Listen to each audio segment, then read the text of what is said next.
निर्माण आईएएस के इस मेंस थ्रू एनसीईआरटी इस सीरीज में आप सभी लोगों का स्वागत है। पिछले क्लास में हमने मंदिर आर्किटेक्चर का एक ब्रीफ इंट्रोडक्शन किया था और ब्रीफ इंट्रोडक्शन के बाद आज की जो क्लास है इसमें हम लोग नागर शैली, द्रविड़ शैली और बेसर शैली का सेपरेट इंट्रोडक्शन के साथ साथ उनका डिटेलिंग भी करेंगे। ठीक है, यूपीएससी जो इस टॉपिक से प्रश्न पूछ चुका है, चूंकि टेम्पल आर्किटेक्चर काफी ज्यादा पॉपुलर रहा है, तो यूपीएससी ने भी बार बार मंदिर स्थापत्य शैली से प्रश्न पूछे हैं। आगे भी लेकिन प्रश्न पूछने की संभावना बनी रहेगी और आगे प्रश्न जो संभावित प्रश्न है वो क्या हो सकते हैं, आइए देखते हैं। इसमें एक प्रश्न जो कि काफी अधिक संभावित हो सकता है नागर शैली को लेकर के, और वो क्वेश्चन है कि नागर शैली उत्तर भारत में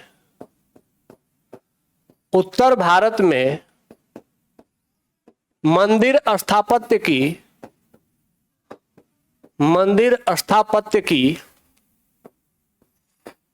प्रमुख शैली थी।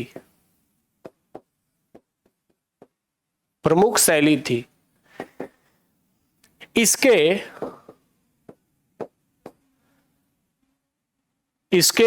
निर्माण एवं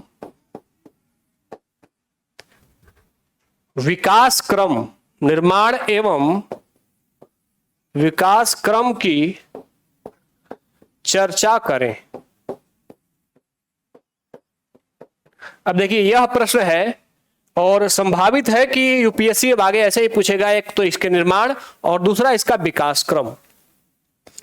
देखिए जो नागर शैली के मंदिर बने हैं, हम लोग बस ये जानते हैं कि नागर शैली के कुछ मंदिर हैं उत्तर भारत में है, लेकिन उनकी विकास क्रम के बारे में हम बहुत ही कम जानते हैं। हम उस तरीके से फोकस करके पढ़ाई भी नहीं करते हैं और ऐसे में जब यूपीएससी पिछले साल भी जो प्रश्न पूछता है, तो ऐसे में जब पिछले साल यूपीएससी ने प्रश्न पूछा तो हम फिर डगमगा गए, क्योंकि हम ऐसे प्रश्नों के लिए तैयार ही नहीं होते हैं। लेकिन एनसीईआरटी ही आपको ऐसे प्रश्नों का सटीक उत्तर दे देता है। तो इसीलिए आइए इस प्रश्न का उत्तर हम आज की क्लास में खोजने का प्रयास करते हैं। ठीक है, चलिए इसको कंटिन्यू करते हैं। आज की क्लास को हम लोग चर्चा कर रहे थे अब मंदिर निर्माण की एक विशेष शैली जो कि उत्तर भारत में है, नागर शैली की। नागर शैली के बारे में जो हमने पीछे चर्चा करी थी उसमें ये हमने देख लिया था कि नागर शैली भारत में तीन प्रमुख उप शैलियों में विभाजित है। और वे तीन प्रमुख उप शैलियां कौन कौन सी थी? वो तीन प्रमुख उप शैलियां हम लोगों ने देख ली थी। एक उड़ीसा उप शैली, ठीक है, दूसरा खजुराहो उप शैली, ठीक है, और तीसरा गुजरात या सोलंकी शैली, ठीक है, सोलंकी शैली। तो ये तीन शैलियों में नागर शैली उत्तर भारत में विभाजित है। ठीक है, तीनों शैलियों के बारे में छोटा सा चर्चा हमने ब्रीफ आगे किया था, आगे और इसकी डिटेलिंग भी करेंगे सेपरेट अलग अलग। तो नागर शैली मुख्य रूप से उड़ीसा शैली, खजुराहो शैली और सोलंकी शैली में डिवाइड है। ठीक है, नागर शैली की जो यात्रा रही है उसके बारे में देखिए। एक नागर शैली का ये एक मंदिर है जो नागर शैली की मंदिर की प्रमुख विशेषता रही है। ये पिछले क्लास में हमने चर्चा करी थी कि नागर शैली के जो मंदिर बनते हैं वह एक चबूतरे के ऊपर बनाए जाते हैं। ठीक है, पूरी की पूरी मंदिर एक विशाल चबूतरे के ऊपर बनाया जाता है और साथ ही वहां पर यह भी ध्यान रखना है कि जो दक्षिण भारत के मंदिर होते हैं वे क्या होते हैं कि एक बड़े क्षेत्र में चार दीवारी बना करके घेर दिए जाते हैं। लेकिन उत्तर भारत में जो मंदिर बनते हैं उनमें कोई चार दीवारी नहीं बनाई जाती है। उत्तर भारत के जो मंदिर होते हैं वे ओपन होते हैं, खुले होते हैं। ठीक है, यहां पर एक बहुत घुमावदार गुंबद होता है, जो कि ये गुंबद दिख रहा है, इसे हम शिखर कहते हैं। ये उत्तर भारत के शैली की जो मुख्य विशेषता थी, ये हम लोगों ने पीछे भी चर्चा कर रखी थी, आज उसी को दोहरा रहे हैं। अब आगे बढ़ते हैं कि विशेष विशेषताएं क्या हैं। यह एक उत्तर भारत की शैलीगत मंदिर है। आप लोगों को मंदिर को देख करके लग रहा होगा कि यह प्राचीन कोई मंदिर है। ठीक है, अब यहां यह ध्यान रखना है कि उत्तर भारत के जो मंदिर बने थे, बहुत महत्वपूर्ण बात यह है कि उन मंदिरों में जो शिखर बनते थे, उत्तर भारत के जो मंदिर बनते थे, आप लोगों ने ये मंदिर ऐसे देखा होगा, ठीक है, कलश और यहां पर झंडा, ऐसा मंदिर देखा होगा, ठीक है। दूसरा मंदिर आप लोगों ने क्या देखा होगा अगर कहीं घूमे होंगे तो, ये ऐसा मंदिर देखा होगा, ठीक है, और उसके ऊपर झंडा, ठीक है। और तीसरा मंदिर देखा होगा, अगर देखा होगा तो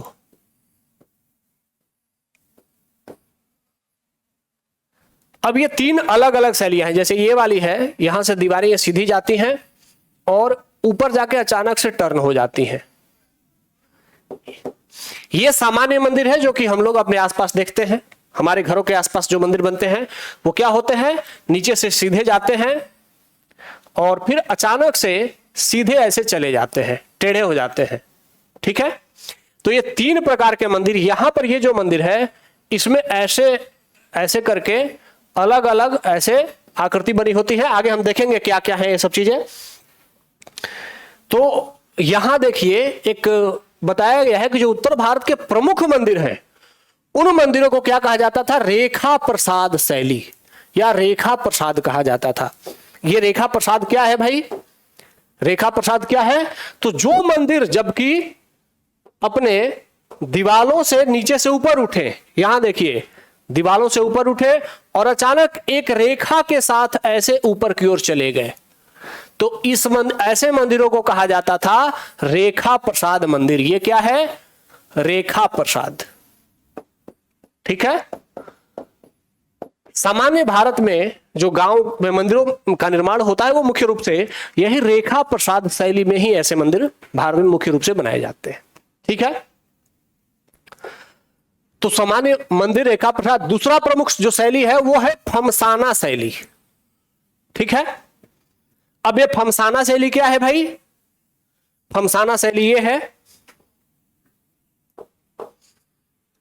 ये देखिए आपको दिख रहा है, ये यहां से ऐसे मंदिर आया, थोड़ा सा टर्न हो गया, ठीक है, और एक ये मंदिर है जो कि आया, पहले थोड़ा ऐसे टर्न हुआ, फिर ऊपर से ऐसे टर्न हुआ। तो इस शैली को कहा जाता था फमसाना शैली, जहां पर कि मंदिर दो अलग अलग, हम चित्र के साथ इसको देखेंगे, ठीक है, फमसाना शैली। और इस मंदिर को कहा जाता, जहां मंदिर एकदम नीचे से सीधे आकर ऊपर हल्का टर्न हो जाता था अचानक से, उसे कहा जाता था वल्लभी शैली, ठीक है। तो ये तीन प्रकार के मंदिर उत्तर भारत में बनने लगे। कब कब बनने लगे आगे देखेंगे। तो पहला क्या था, रेखा प्रसाद शैली, दूसरा था फमसाना शैली, ठीक है, और तीसरा था वल्लभी शैली। अब यहां ध्यान रखना है कि ये वल्लभी जो शैली है, इसमें वल्लभी शैली जो होता था, इसमें मेहराबदार छत का शिखर का निर्माण होता था। मेहराबदार का मतलब कि ये जैसे यहां पे एक मंदिर आप लोगों को दिख रहा है, दशावतार मंदिर है देवगढ़ का, ये कब का है, 5वीं शताब्दी ईस्वी का। मतलब कि जब मंदिर निर्माण शैली शुरू हुई थी, थोड़ी सी आगे बढ़ी थी, क्योंकि मंदिर निर्माण के जो प्रारंभिक साक्ष्य हैं वो 4वीं और 5वीं शताब्दी से ही शुरू होते हैं। तो ये 5वीं शताब्दी का अगर मंदिर है तो इसका मतलब है कि इसके पहले अगर एक दो मंदिर बने हैं तो बस नाम मात्र के एक दो मंदिर ही बने हैं, और एक दो मंदिर जो बने भी हैं वो मुख्य रूप से एक सांची का मंदिर है और दूसरा एक और मंदिर है मध्य प्रदेश में, एक मंदिर है, वो आगे देख लेंगे, लेकिन एक सांची का मंदिर है वो इससे थोड़ा पहले का मंदिर है। तो इन मंदिरों में जो किनारे होते हैं, जो वल्लभी शैली होते हैं उसके जो किनारे होते हैं वो गोल होते हैं, और जो वल्लभी शैली के मंदिर बने वे 5वीं शताब्दी से पहले बन गए। मतलब कि भारत में जब मंदिर निर्माण शैली शुरू हुई तो वह उत्तर भारत में बनी नागर शैली में, और उस नागर शैली में भी जो वल्लभी उपशैली थी उसमें बननी शुरू हुई, ठीक है। वल्लभी उपशैली के बाद मध्य भारत में, मध्य भारत का मतलब है कि जो मध्य प्रदेश है या थोड़ा सा राजस्थान है, कुछ हद तक महाराष्ट्र का रीजन है, गुजरात है थोड़ा सा, और थोड़ा सा उत्तर प्रदेश, इस क्षेत्र में जब मंदिर निर्माण बनना शुरू हुआ, मंदिर निर्माण की शैली विकसित हुई, तो यहां पर बलुआ पत्थर, चूंकि इस क्षेत्र में बलुआ पत्थर ही पाए जाते थे, तो इसलिए इस क्षेत्र में जो मंदिर बने वे बलुआ पत्थर से बनाए गए और एकदम साधारण किस्म के और बिना आडंबर के सिर्फ पूजा स्थल के रूप में ये मंदिर बनाए गए। ठीक है, ये कौन कौन से मंदिर हैं? तो दो प्रमुख मंदिर हैं जो कि भारत के सबसे प्रमुख दो मंदिर थे, प्रारंभिक दो मंदिर थे। वो कौन कौन से थे? उदयगिरी का मंदिर, ठीक है, उदयगिरी का वराह मंदिर, और दूसरा है सांची का मंदिर। ठीक है, ये दो मंदिर जो कि सबसे पहले भारत में बने थे, उदयगिरी का मंदिर और सांची का मंदिर। सांची का मंदिर मैं आप लोगों को दिखा देता हूं, ये देखिए, ये सांची का मंदिर है। ठीक है, ये प्रारंभिक मंदिर है। देख करके आप लोगों को लग गया होगा कि इसमें कोई भी, इस मंदिर में कोई भी भव्यता नहीं दिखाई गई है, सिर्फ एक देवालय है, मंदिर है, अंदर ये गर्भगृह है, गर्भगृह के ऊपर कुछ भी नहीं है, आगे थोड़ा सा बरामदा है इंटर करने के लिए। ठीक है, तो ये सांची का, यह भारत में बना सबसे प्रारंभिक मंदिर है जिसमें कि कोई आडंबर नहीं होता था, सिर्फ देवता का स्थल होता था जिसमें लोग जाकर के पूजा करते थे। इसमें भव्यता का ध्यान बिल्कुल नहीं रखा जाता था। ठीक है, तो ये दो मंदिर जो थे, जिनमें कि जो प्रारंभिक मंदिर बने जो लगभग चौथी शताब्दी के अंतिम दौर में बने, ये मध्य भारत में बने। कहां कहां बने? सांची में और उदयगिरी जो कि मध्य प्रदेश के विदिशा में है। ये दोनों मंदिर हैं और इनमें एकदम साधारण किस्म का प्रयोग किया गया, लाल बलुई पत्थर से बने, आडंबरहीन पूजा स्थल के रूप में, बिना दिखावट के, एकदम सीधे सीधे बने। ठीक है, अगला जो मंदिर आता है वह होता है देवगढ़ का दशावतार मंदिर, जो अभी हमने देखा था। देवगढ़ का, ये जो उत्तर प्रदेश का ललितपुर जिला है, यहां यह देवगढ़ का दशावतार मंदिर बना। और ये कब का बना है? 6ठी शताब्दी का। तो इससे पता चलता है कि जो 5वीं सदी के मंदिर बने थे, जिसमें कि सांची और उदयगिरी के मंदिर जो कि 5वीं सदी के हैं, प्रारंभिक मंदिर हैं, इनके बाद यह मंदिर बना देवगढ़ का ललितपुर का दशावतार मंदिर। अब सांची का मंदिर जब हमने देखा था तो क्या देखा था कि सांची का मंदिर में शिखर नहीं है, शिखर नहीं देखा था। लेकिन अब देवगढ़ के मंदिर को देखिए, देवगढ़ के दशावतार मंदिर को देखिए, तो यहां आपको दिख जाएगा देवगढ़ के दशावतार मंदिर में, ये देखिए, ये देवगढ़ का दशावतार मंदिर है। यहां पर देखिए मंदिर में शिखर बनना शुरू हो गया, दिख रहा है, यह शिखर टूट गया है लेकिन बनना शुरू हो गया। तो जैसे ही 100 साल हुए मंदिर निर्माण की यात्रा के, मंदिर में भव्यता आने लगी, आडंबरता आने लगी और शिखरों का निर्माण प्रारंभ हो गया। तो जो सांची के प्रारंभिक मंदिर बने थे 5वीं सदी में, उसमें कोई भव्यता नहीं, कोई आडंबर नहीं, कोई शिखर नहीं। लेकिन उसके बाद 6ठी शताब्दी में जो देवगढ़ का दशावतार मंदिर बना, उसका भव्यता का ख्याल रखा जाने लगा। मंदिर में देखिए, मंदिर के जो गेट थे यह भी बहुत सजावटी होने लगे। ठीक है, और साथ ही मंदिरों में गुंबजों का निर्माण भी होना शुरू हो गया। ठीक है, तो 6ठी शताब्दी से जो मंदिर बनने लगे उनमें गुंबद का निर्माण शुरू हो गया। और ये भगवान विष्णु को समर्पित मंदिर है। तो मंदिर के अंदर एक भगवान विष्णु है जो कि शयन अवस्था में है, और फिर उनके 10 अवतार मंदिर के दीवारों पे इनके साथ दिखाए जाने लगे।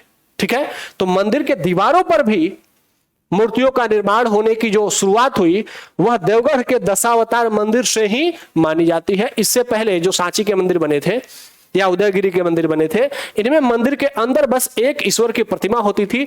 लेकिन दशावतार मंदिर के साथ ही भारत में मंदिर निर्माण की एक और शैलीगत विशेषता जो कि शुरू हो गई, और वह थी पंचायतन शैली। पंचायतन शैली। अब यह पंचायतन शैली क्या है भाई? तो पंचायतन शैली का मतलब अर्थ है कि एक मंदिर है, ये एक मंदिर है, भव्य मंदिर है। ठीक है, इस मंदिर के केंद्र में एक प्रमुख देवता है। ठीक है, जैसे भगवान शिव है, भगवान शिवलिंग है। ठीक है, और इस शिवलिंग के आसपास 4 और देवता स्थापित किए जाने लगे। ठीक है, 4 और देवता स्थापित किए जाने लगे। तो ये इसे कहा गया पंचायतन शैली। ठीक है, कि एक ही मंदिर के अंदर एक प्रमुख देवता और 4 अन्य देवता एक साथ रहने लगे तो इन्हें कहा जाने लगा पंचायतन शैली। और पंचायतन शैली का पहला साक्ष्य हमें कहां से मिलता है? तो देवगढ़ के दशावतार मंदिर से मिलना शुरू होता है। यह गुप्तकालीन मंदिर है। गुप्त काल में पंचायतन शैली का विकास हुआ। अच्छा, एक बात और ध्यान रखिएगा, इस मंदिर में पंचायतन शैली का विकास हुआ कि पंचायतन शैली का विकास क्यों हुआ? क्यों एक मंदिर में एक देवता के साथ अन्य देवता भी आने लगे? इस बात को थोड़ा ध्यान रखिएगा। यह प्रश्न यूपीएससी हो सकता है आपसे पूछ ले कि मंदिरों में पंचायतन शैली के विकास का कारण क्या था। ठीक है, पंचायतन शैली के शैली विकास का कारण। तो एक बात आप सभी जानते हैं कि आर्य संस्कृति जो कि उत्तर भारत में थी, अब यह दक्षिण भारत की ओर जा रही थी। ठीक है, तो आर्य संस्कृति जब दक्षिण भारत की ओर प्रसारित हो रही थी, अनेक जनजातीय क्षेत्र में जा रही थी, तो जनजातीय समाज में पहले से कोई ईश्वर होता था। ठीक है, तो अब जब आर्य संस्कृति उधर जा रही थी तो उनके देवता को भी अपना देवता मानने लगे और इस तरीके से अनार्यों का आर्यीकरण शुरू हो गया। ठीक है, तो क्या हुआ कि जो जनजातीय समाज था वह फिर आर्य समाज बन गया और जनजातीय समाज के जो देवता थे वह भी आर्य देवता के रूप में पूजे जाने लगे। अब आर्य लोग भी जनजातीय देवताओं की पूजा पाठ करने लगे। तो इस तरीके से देवताओं की संख्या बढ़ने लगी और जनजातीय समाज को रिस्पेक्ट देना है तो क्या करना पड़ेगा? उनके देवता को अपने मंदिर में भी रखना पड़ेगा, उनकी पूजा करनी पड़ेगी। इसीलिए पहले जो एक देवता के मंदिर हुआ करते थे उसमें और प्रमुख देवता भी शामिल होने लगे और जो जनजातीय देवता थे उनका भी आर्य देवताओं के साथ लिंकअप होने लगा, उनको जोड़ा जाने लगा। जैसे भगवान कृष्ण का नाम आप लोगों ने सुना होगा, वासुदेव। जो कृष्ण होते थे और वासुदेव जो होते थे, वासुदेव मुख्य रूप से तमिलनाडु के क्षेत्र में पूजे जाने वाले एक देवता होते थे। लेकिन जब वहां पर आर्य संस्कृति पहुंची तो आर्य संस्कृति ने वासुदेव को भगवान कृष्ण के साथ जोड़ दिया, तो भगवान कृष्ण वासुदेव हो गए। ठीक है, तो कृष्ण वासुदेव हो गए। यहां मथुरा के क्षेत्र में गोपाल पूजे जाते थे, गोपाल नाम के एक देवता की पूजा होती थी।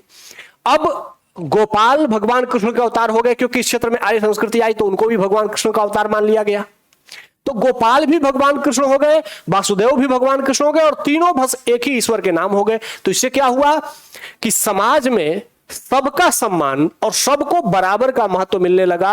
आर्य अनार्य सभी को अपने देवता को पूजने के साथ साथ एक संस्कृति से जुड़ने का मौका मिलने लगा। इसीलिए पंचायतन शैली का विकास का कारण रहा आर्य संस्कृति का प्रसार।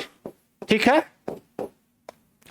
दूसरा आर्य संस्कृति का प्रसार और दूसरा सामंजस्य स्थापित करना। सामंजस्य स्थापित करना, सामंजस्य कैसे भाई? तो कोई समाज का कुछ वर्ग है जो कि विष्णु भगवान की पूजा करता है, कुछ वर्ग हैं जो कि भगवान शिव की पूजा करते हैं, कुछ लोग ऐसे हैं जो माता शक्ति की पूजा करते हैं, कुछ लोग ऐसे हैं जो लक्ष्मी माता की पूजा करते हैं, कुछ सरस्वती माता की, कुछ गणपति महाराज की, कुछ कार्तिकेय महाराज की। अब सब में अलग अलग विभाजन था। तो इस काल के ऋषि महर्षियों ने सोचा कि समाज ऐसे टूट जाएगा, विभाजित हो जाएगा, तो समाज को कैसे जोड़ा जाए? तो इस पंचायतन शैली में एक ही मंदिर में सभी देवताओं को एक साथ बिठा दो। ठीक है, तो क्या हुआ कि एक मुख्य देवता हो गए, ये मुख्य देवता हो गए।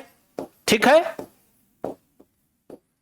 और चार अन्य देवता यहां पर जुड़ गए। अब यहां पे यह ध्यान रखना है कि चार अन्य जो देवता हैं इनका महत्व कम नहीं है, लेकिन यह मुख्य देवता ये रहेंगे।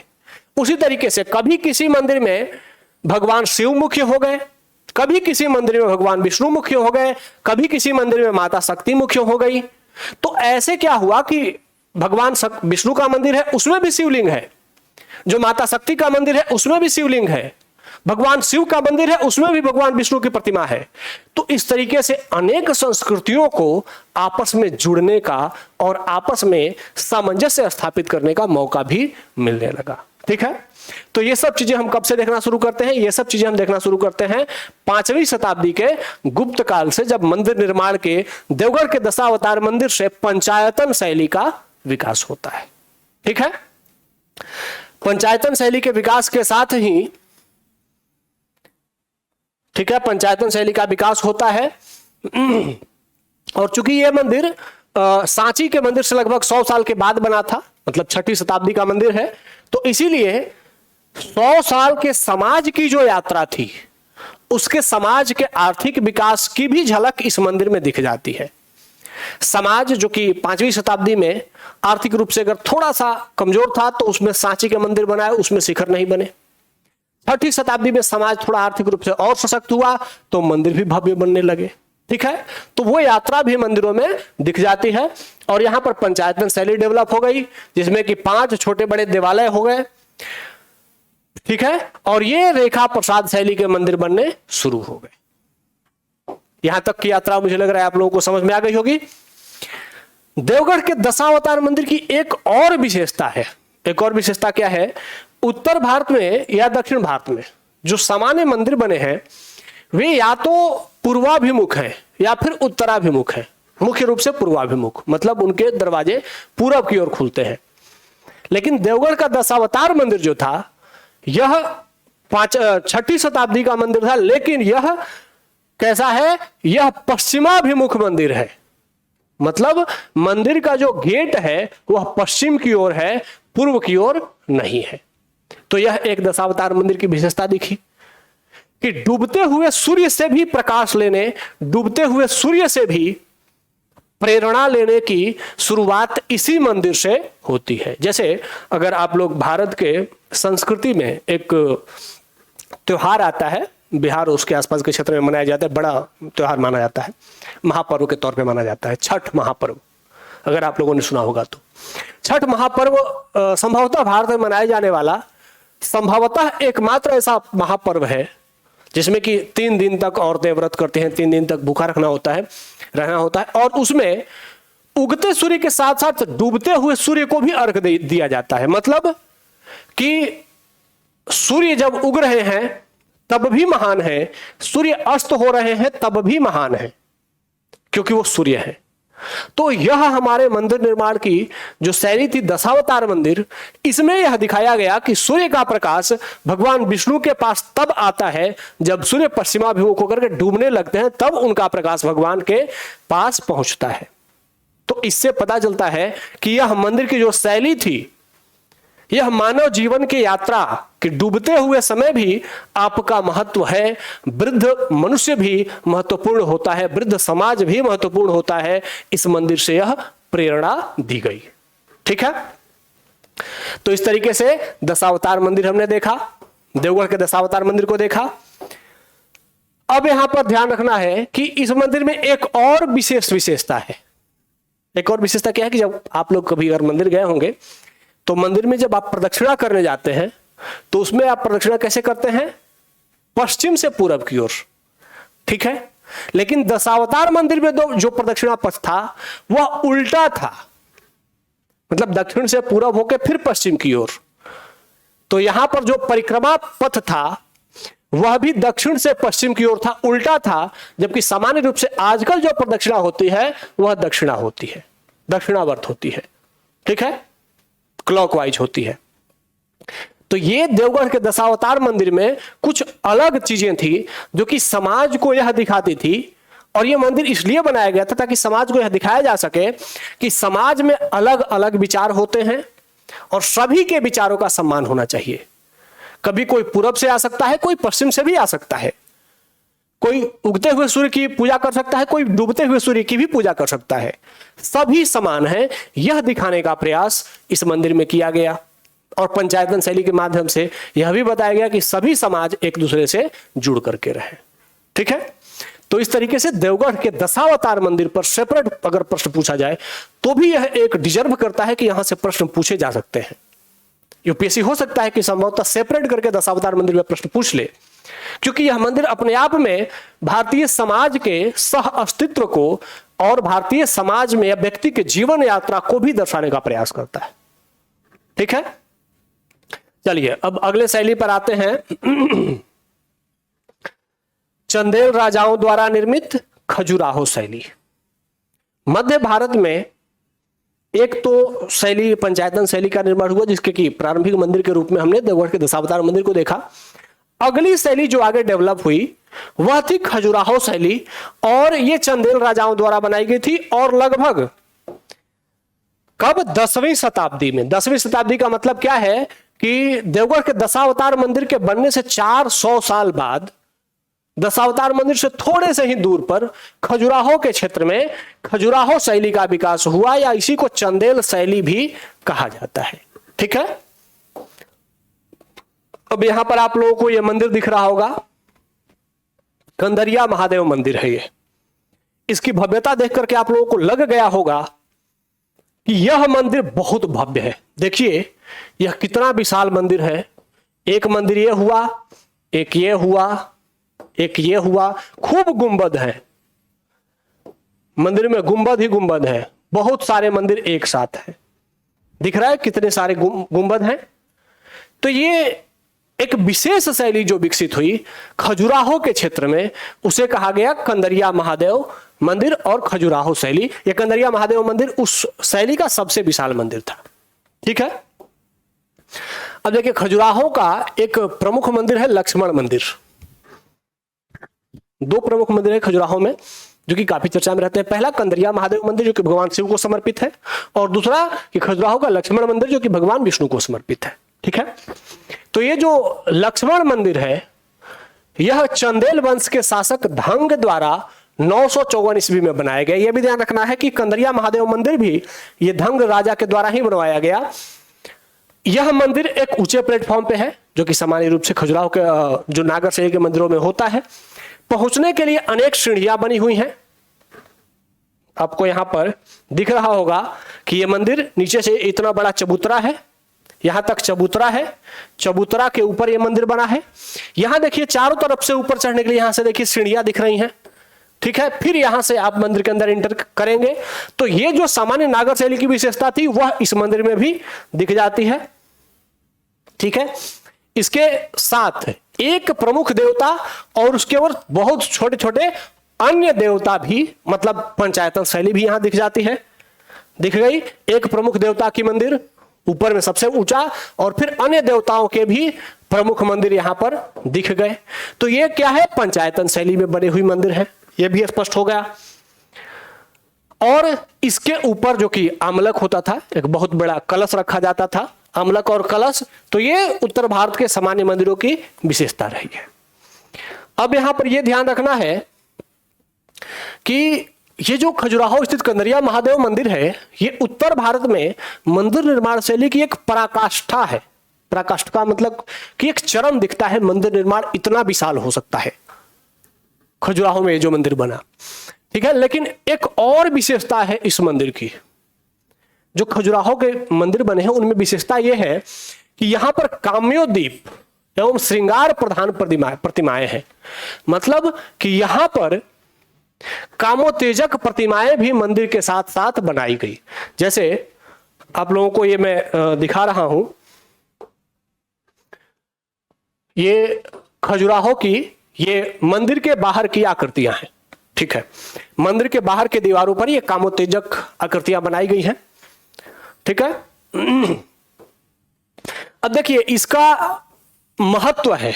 महत्व क्या है कि जो भारत में एक मानव जीवन की यात्रा होती है उसमें ब्रह्मचर्य, गृहस्थ, वानप्रस्थ और सन्यास, अर्थ, धर्म, काम और मोक्ष, ये चारों संकल्पनाएं जुड़ी हुई होती हैं। तो ये जो खजुराहो के मंदिर हैं ये बताते हैं कि अगर आपको मोक्ष प्राप्त करना है तो उसके लिए काम के रास्ते से होते हुए ही जाना होगा। काम को छोड़ करके, जीवन के एक प्रमुख चरण को छोड़ करके आप मोक्ष को प्राप्त करने का प्रयास करेंगे तो आपको मोक्ष नहीं मिलेगा। खजुराहो की शैलियां, खजुराहो की जो मूर्तियां हैं, वहां जो मंदिर के दीवारों पर जो ऐसे कामोत्तेजक चित्र बनाए गए हैं, इरोटिक जो पेंटिंग्स, चित्रकारी मूर्तियां बनाई गई हैं, उससे यही संदेश दिया जाता है कि जीवन के जो चरण हैं उनको पार करके तब आप मंदिर के अंदर प्रवेश कीजिए। यहां ध्यान यह रखना है आपको कि जो खजुराहो के मंदिर के बाहर की दीवारें हैं वहां पर तो ऐसी कामोत्तेजक मूर्तियां बनी हैं, लेकिन मंदिर के अंदर की जो दीवारें हैं वो एकदम क्लीन है और वहां पर एकदम शांति है। तो क्या मतलब है इसका? इसका मतलब है कि मंदिर यह संदेश देता है, यह बताता है कि दो संदेश है यहां से कि जीवन के सभी यात्राओं को पार करते हुए यहां आइए, क्योंकि मंदिर के अंदर ईश्वर के पास आप जा रहे हैं, अब मोक्ष के लिए जा रहे हैं। तो मोक्ष के लिए काम के मार्ग से होते हुए आइए। और दूसरा कि मंदिर के बाहर उत्तेजक मूर्तियां हैं, लेकिन मंदिर के अंदर ऐसा कुछ भी नहीं है। तो यह भी बताता है कि जब मंदिर के बाहर आप रहें तो आप काम की दुनिया में हैं, लेकिन जैसे ही मंदिर के अंदर आए आप अपने काम की इच्छा को मंदिर के बाहर ही छोड़ करके और सिर्फ भक्ति और ज्ञान के लिए और मोक्ष के लिए मंदिर के अंदर प्रवेश करिए। यहां पर काम का कोई स्थान नहीं है। ठीक है, तो ये खजुराहो के मंदिरों से ऐसा ज्ञान, ऐसा संदेश दिया गया है मानव जीवन को। अब आजकल के जो लोग हैं उनके लिए ये जो मूर्तियां हैं उनको बस सिर्फ एक मूर्ति है, उसके संदेश को समझना ये आपके लिए, यूपीएससी के स्टूडेंट्स के लिए या जो देश के जागरूक लोग हैं जो कि समाज के धर्म के आदर्श को समझते हैं, उनके लिए जरूरी है कि वो ऐसे आदर्शों को समझे और समाज को प्रेरित करें कि समाज अपने जो परंपरागत जीवन की यात्रा है उसको पूरा करे, वरना समाज टूट जाएगा। और ये मंदिर भी यही संदेश देते हैं। ठीक है, यहां पर ध्यान रखना है कि श्रृंगार रस को भी यहां पर उतना ही महत्व दिया गया है जितना कि मानव के आध्यात्मिक खोज को। मतलब अगर आप आध्यात्मिक होना चाहते हैं तो आपको श्रृंगार रस, काम वासना को भी ध्यान रखना है। जितना काम महत्वपूर्ण है, जितना अध्यात्म महत्वपूर्ण है, उतना ही काम भी महत्वपूर्ण है। ठीक है, साथ ही यहां पर हिंदू मंदिरों में आलिंगनबद्ध मिथुन को शुभ मानकर, जो कामोत्तेजक मिथुन है वहां पर मूर्तियां हैं, उनको शुभ मान करके और उनका पूजा किया जाता है। ठीक है, लेकिन यह ध्यान रखना है कि ये जो मिथुन प्रतिमाएं हैं ये मंदिरों के प्रवेश द्वार के पर अथवा किसी बाहरी दीवार पर है, मंदिर के अंदर की दीवार पर नहीं है। संदेश स्पष्ट है कि काम बाहर ही ठीक है, जब आप अध्यात्म की तरफ जाएं तो काम को बाहर ही छोड़ दें। ठीक है, तो इस तरीके से इन मंदिरों ने भारत में जो एक भारतीय संस्कृति की यात्रा थी उसको भी अपने साथ प्रदर्शित करने का प्रयास किया। ठीक है, तो इस तरीके से आज हमने नागर शैली के कुछ उपशैली, मुख्य रूप से मध्य भारत के शैलियों के बारे में चर्चा करी। अगले क्लास में हम इसके आगे की शैलियां, मुख्य रूप से उड़ीसा शैली और गुजरात की सोलंकी शैली के बारे में आगे चर्चा करेंगे। ठीक है, तब तक के लिए आप लोग जाइए, पढ़ाई कीजिए। मिलते हैं नेक्स्ट क्लास में। धन्यवाद। जय हिंद।